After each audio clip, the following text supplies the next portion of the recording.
it. That is why Ukraine needs guarantees of security. We need our strong position and security guarantees. Of course, we want to finish the war. We want peace. We want a stable peace. And it goes without saying that Russia is not interested in that, and it's constantly demonstrated by Russia. Over there.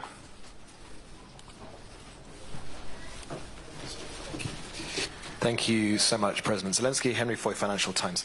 I wanted to ask about gas transit. I know there are discussions going on between your team, the European Commission, and other countries. Will Ukraine agree to a new deal to allow gas to transit your country before the current deal with Gazprom expires? And whose gas will it be? Are you supportive of a potential Azeri-Russian swap deal whereby the gas is entering from Russia but technically is purchased from Azerbaijan? Thank you.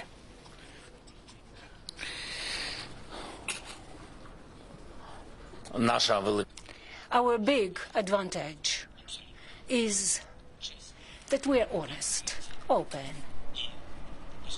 and it goes without saying that we are very transparent in what we do. We would not prolong the transit of Russian gas.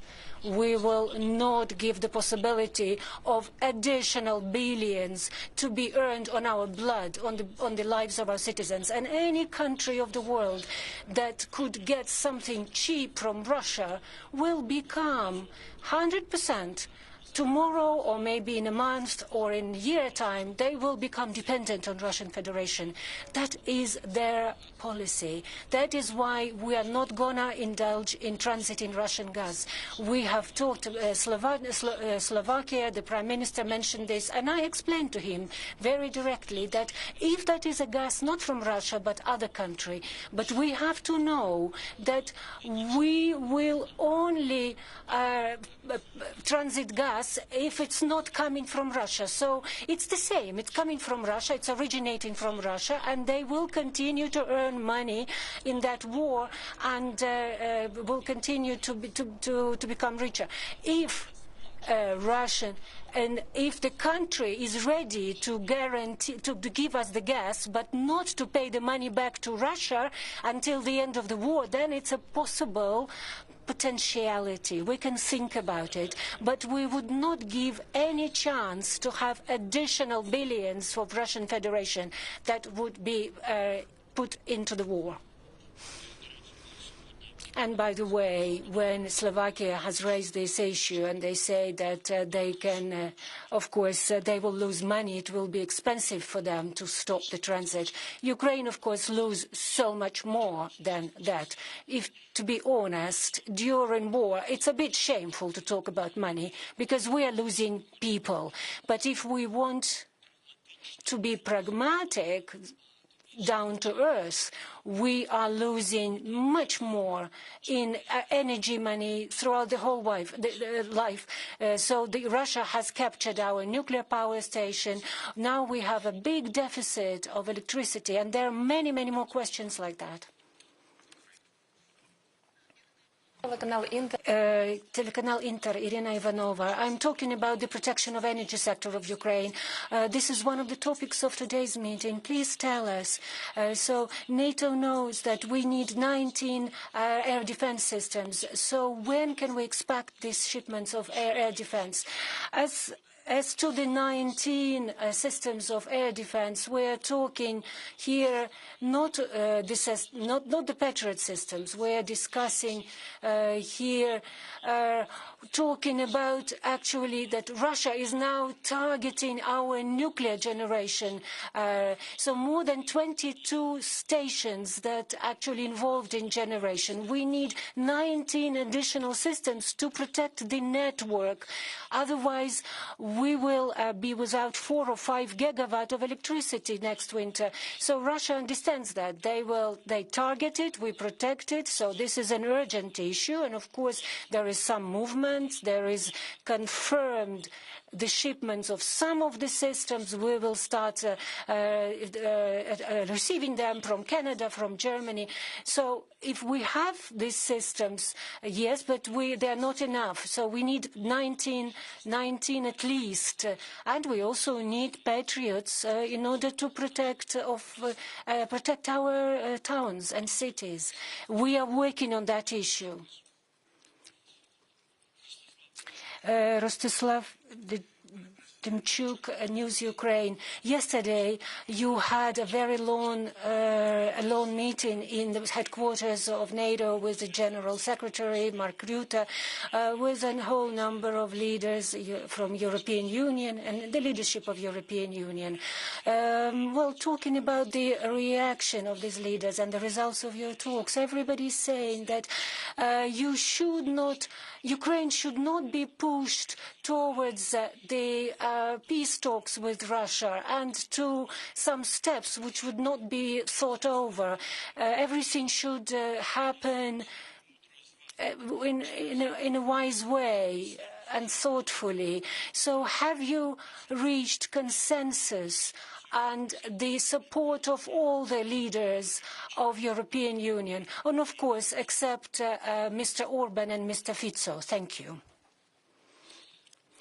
Well, thank you. First of all, I would like to tell you that the question, it's not about pushing us towards peace. So, of course, that we're not pushed towards a big pit where we might fall. So we want to stop Putin. We want to stop that war, and we would do our best in order to do that.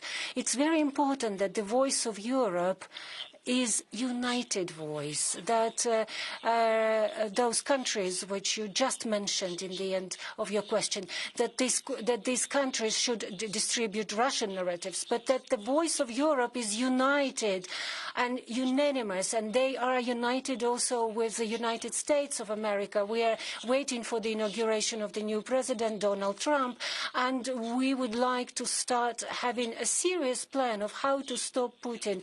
And really, I think that both Donald Trump and the whole European Union are able to do that. So yes, we have discussed that. We have discussed about air defense. I'm not going to repeat that. So we understand the schedule. We understand the amount of how much we need of these air defense systems. So yesterday we started our day in Brussels with a meeting of French Republic, Emmanuel Macron.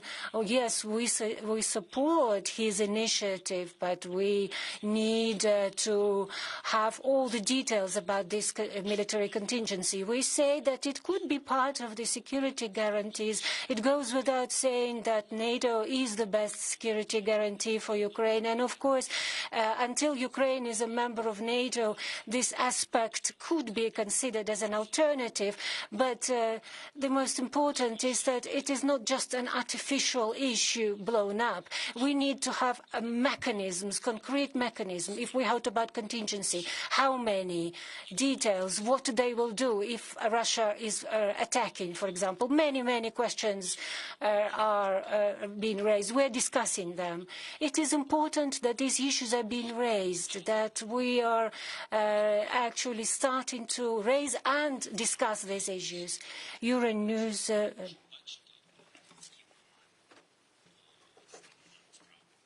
You can see with whom we are talking. Today, the person sitting in Kremlin said that he was eager to suggest a technological duel. Yes, you can double-check that. Putin said today that we will strike, for example, Kiev, and we will strike using a Oreshnik missile. Let them defend their city with the air defense systems, and we will see. Wait and see. Do you believe that a reasonable person could say that? No, these are just not humans.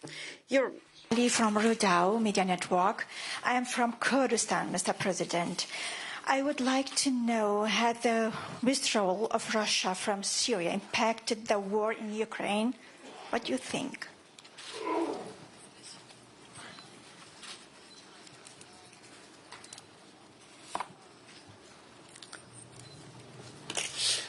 Як вихід Росії із Сирії вплинув на війну в Україні?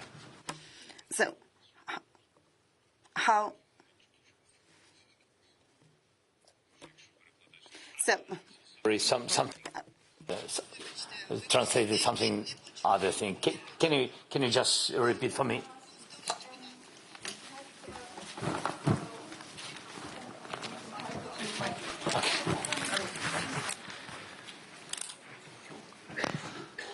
You spoke about the troops, Russian troops, who ran away from Syria. Yes. And what do you want to hear from me? From Syria have I'm very impacted happy. the war in Ukraine. And what are you asking? So what?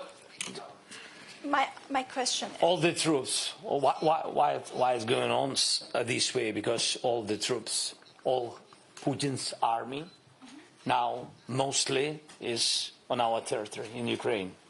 More than 600,000 people, more. Of course, they lost a lot. They lost about 700,000, maybe 800,000. Yes, about this. Yes, but mostly the most strong, he lost. But he has a lot. And you see now North Koreans, 12,000 are in the region of Kursk region. It's the Russian region. Yes, they're situated. So I don't know what number and from what countries else he will involve. But this is a weakness of Putin. That's what I shared with the partners during all this war, that believe us, trust us. We see what's going on. We see his weakness. We see his armies. No, he's strong only because he can speak about nuclear weapon, and he uses a lot of missiles, yes, but without details of EU countries and China and etc. He can't even produce these missiles. So everybody a little bit help this person. That's why what we need to put strong sanctions and to do our job well. And of course that situation in Syria, why they ran away, the same like with Wagner's in Africa and etc. All of this because the war in Ukraine, because he moved all his army to Ukraine. And that's what we wanted to show when it was very dangerous for our region. The name is Sumy. And when we knew that he wanted to occupy the new region, that's why we went through the border to Kursk region. We wanted to show that all his army is on our territory. And all of that else are not strong, not well trained. The question that for him it doesn't matter how many victims, how many casualties, how many deaths people. That's it. If I understood correctly. Okay. Wall Street Journal, please. Thanks a lot. Lawrence Norman, Wall Street Journal. I want to go back to last night's meeting, if I may, President Zelensky. Can you just be clear with us, was there a discussion last night with Rutte and the leaders and foreign ministers about security guarantees? Did you talk to them about that? And since those are the countries that are quite likely, if anyone is going to offer a security guarantee, to be involved, did you leave that meeting thinking, yes, the Europeans are serious about a security guarantee?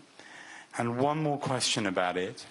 Do you think that European guarantees are dependent on the United States being involved in some way in securing the peace in Ukraine? Thanks.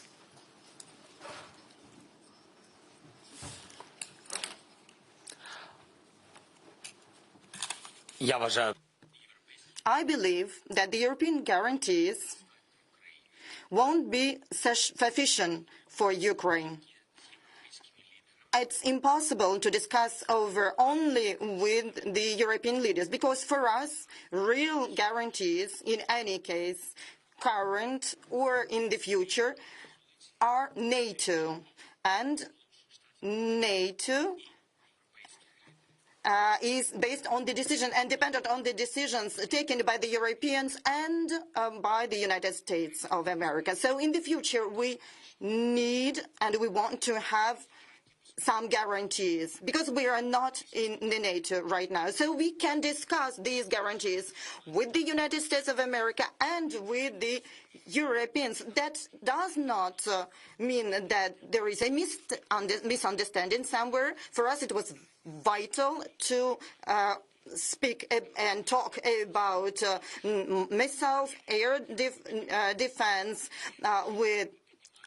There are some questions and matters that should be discussed with the Europeans, that should be discussed with the United States of America. But they are our allies, they are our partners, they are our donors. They are not only donors for weapons, but in general terms. So we've been discussing these issues, and for now, there couldn't be a decision taken right now, because it is very important for us to have both on board, the United States of America and Europeans. Thank you, President Zelensky. Andrew Gray from Reuters in the middle here. Hi. Hi. I wanted to follow up on security guarantees. It's quite a kind of technical term, and I just wonder if you could break it down, perhaps for the ordinary person in Europe. When you say you're discussing security guarantees, what does that mean in concrete terms? And if it would mean soldiers from the European Union, from the UK, inside Ukraine, what case would you make to the European public as to why that would be the correct thing to do?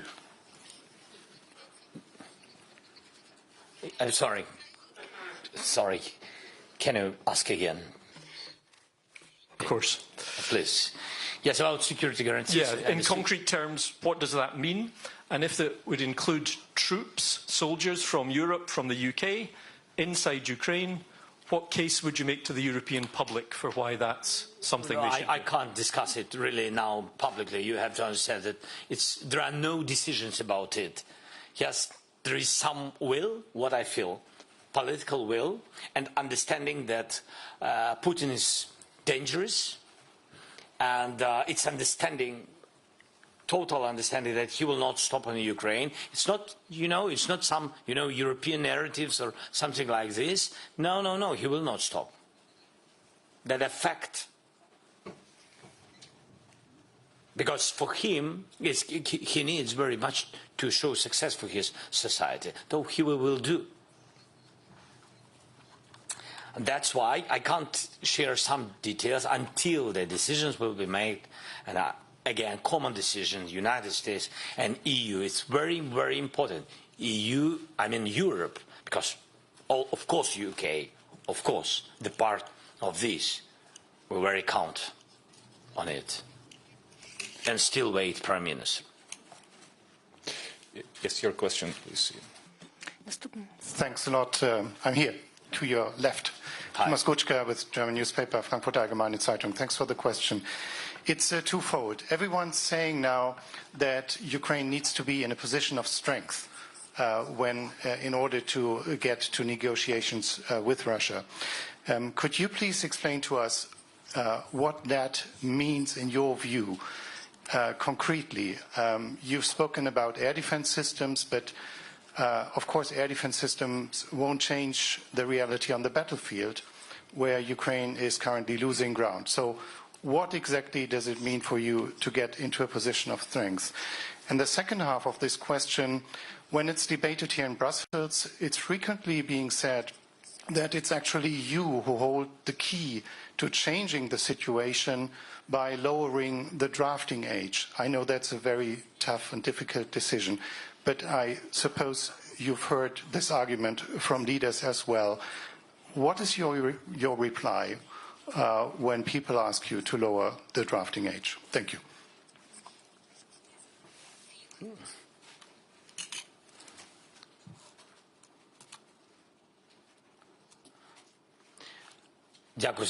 Thank you very much for the question. First of all, as to the age of drafting. Tell me, please, if a person... Yes.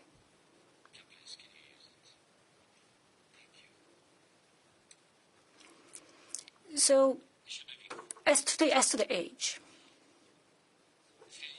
please tell me, if a person is in front of you without arms, what is the difference if he is 20 or 30, if he's not armed? There is no difference. So the partners are drawing our attention to the fact that physical, for example, capacity of this or that military. And we are drawing their attention to the fact that we have unequipped brigades.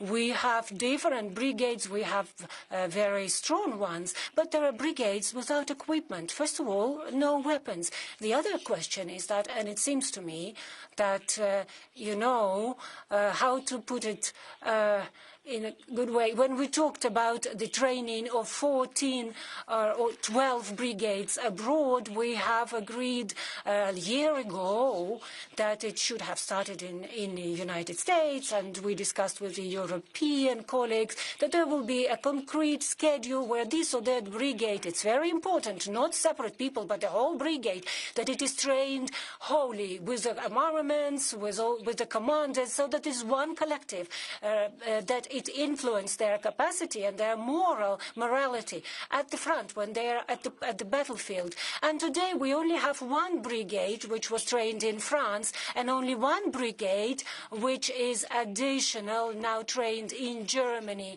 and it's being trained by the way, United States. And if from that block we have two brigades, we are not talking about people here. We're talking about arms. We don't have enough weapons. We don't have enough equipment. It's not about not enough people. Of course, people are never sufficient. Of course, commanders want to have more people. But very important is that they're equipped and they are ready to protect the country. And the third thing, as to the question, the war is very technological. It's not the First or the Second World War. And of course, very important people, but also modern technologies, missiles, drones, and air defense. Every component is very important. How can you push forward with the army when the missiles are falling on your head and you're not controlling the skies from this? And so we don't have enough F-16s in our skies in order to protect our troops. That's what the situation is. And as to the strong position, we have a stable front. We need to have a stable front where the Russians cannot go forward. Seems like it's very easy, but it's not easy at all. And it's very important. Is that a strong position? Yes, it will speak to the fact that Russia does not have a capable army which goes forward. So the army is weakened enough, and that would mean the strength for Ukraine. I would not to come back to that. What is missing to that? Have brigades, as I mentioned, financial support. Yes, we have support because of the G7 decision of using the 50 billion. Of course, the decision is there, and the money will come. And it speaks about the fact that Ukraine financially supported, especially budget, and it's also economic stability, and it's also adding up to our strength and its macro-financial stability. And of course, the strong position is when you have security guarantees. There should be very comprehensible position without any surprises. We would like to end the war. We would like to have peace, but we should be assured of the security guarantees which will help protect us tomorrow. We are citizens of Ukraine. We are citizens of Europe. About 8 million of Ukrainian refugees are now abroad. How people are going to return home when they are not sure in their future? How they are going to return and support our economy, paying taxes and working? How, if they are not sure, confident in tomorrow? There are no guarantees of security. We should have transparent understanding, honest understanding of what will happen tomorrow. And of course, what strength the strength also would be the strength of the new administration in the United States, that which will be ready to support Ukraine and to support the sanctions against Russia. So this is the strength of Ukraine during negotiations. Radio.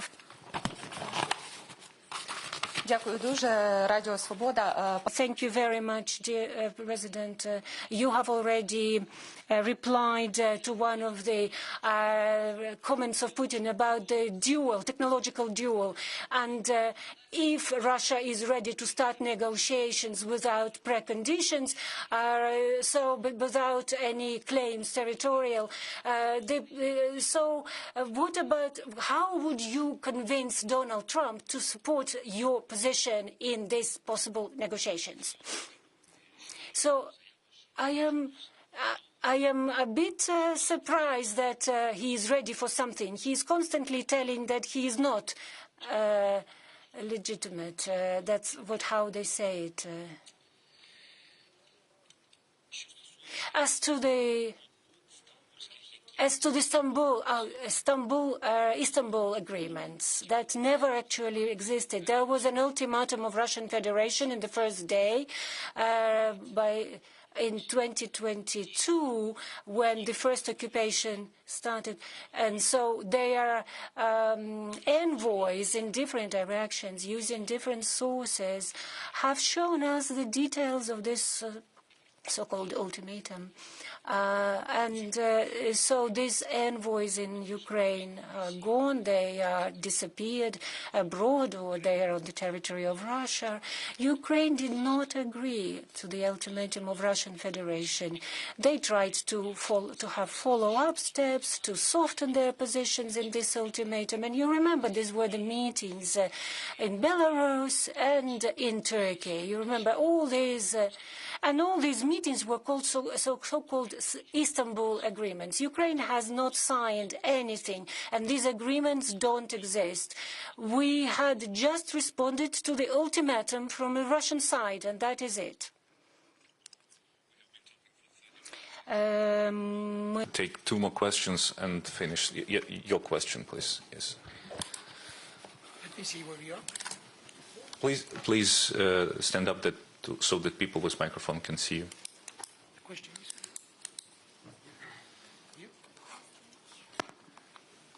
Thank you, President Zelensky. Як можна називати угодами? I'm so sorry for. I am sorry. How can you call agreements if it's just ultimatum that contained, and it always contained demilitarization, denazification, the main Nazi today, and the whole of globe is talking about denazification of Ukraine, demilitarization of Ukraine. Then what? They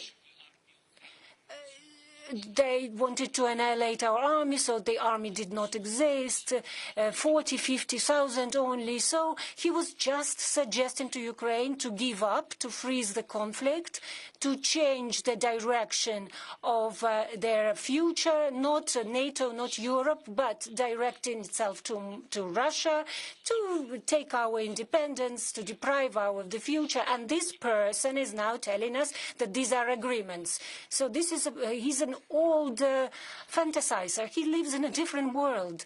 He lives in his own aquarium, I'm afraid.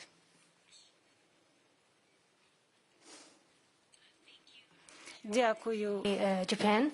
I would like to ask about the North Korean troops in Kursk.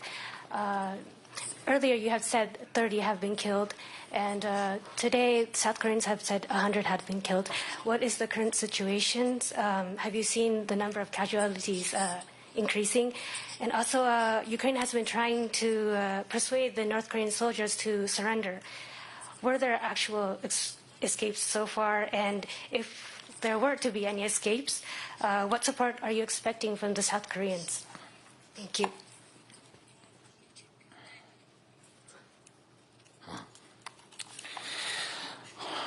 No. Well, about the North Koreans and their military, we don't see more than 12,000. If there are more to that added to that amount, we don't know. We will see. As to the prisoners, we don't know. We don't have. But we have video. We have pictures of actually casualties of the dead North Koreans. They are found, almost all of them, with Russian IDs, with the documents of Russian Federation. We have all that fixed already and documented, and so that they are not identified. We also have videos and photos that the Russians are actually burning their faces. And we can share this data, but I think it's already in mass media. These pictures are circulating around. So they're burning their faces, the same that they did with their own military. They have burnt them, and those who were not burnt, they were just left rotting in the ground. And here they are burning the faces. Yeah, we see that. We are documenting them and so forth, that we don't have any taken prisoners. Zelenskiy over here, Austrian National Television, Johannes Petra. They say that international politics is as much geopolitics as it is Shakespeare. I was wondering about January 20th, the date when Donald Trump will become US president again. When you think about this date, which emotions do you feel? I'm sorry, I have some questions with translation. Can I hear in English one more? Sorry. When you think about January 20th and Donald Trump becoming president of the United States again, which emotions do you personally feel? What emotions? Welcome, Donald. What can I say? So, I mean, that's for us, it's very important that I think that President Trump is a strong man, and I want very much to have him on our side. For me, it's very important. I want to discuss with him more details about this war. I think it's very important because he was not in this war, because he was not the president. It's understandable. And I want to share with him more details. And this, on what I count on the time to speak, to think, to listen, and to hear his view, and to show our view, because I mean that mostly in this war depends on strongness of our people, because I think this is the priority, and I hope that he will understand me, because I think that we all, it doesn't matter, politicians, businessmen, in the past, we're just people. Anyway, we have, I think, the same emotions and the same values. I hope so. I really hope so. And that's why I think that Putin is not adequate, and he's very dangerous for everybody. Dangerous because for him it doesn't matter what it meant to be, I mean, this human life, nothing. And I think he's crazy. I think so. Really, I think he also thinks that he's crazy. No, it's true. He loves to kill. That's very dangerous for everybody. And I want very much Trump to help us and to finish this war. I'm just against about just words that ceasefire and that's all. Why? Because everybody, I said it to some of our partners. Can you imagine, for example, we have ceasefire. Everybody happy, ceasefire, yes. And can you imagine that in 2 months Putin will come back? In 6 months? In 1 year? In 2 years? Who will lose? Everybody. Everybody will lose. Who made this decision, this deal. And I don't want to I don't want it, because after this, I don't know what we will do. That's why I think we need to have a real plan, strong position, and I very much count that we will we will have unity between United States, as I said, and European leaders. I hope so. That's it.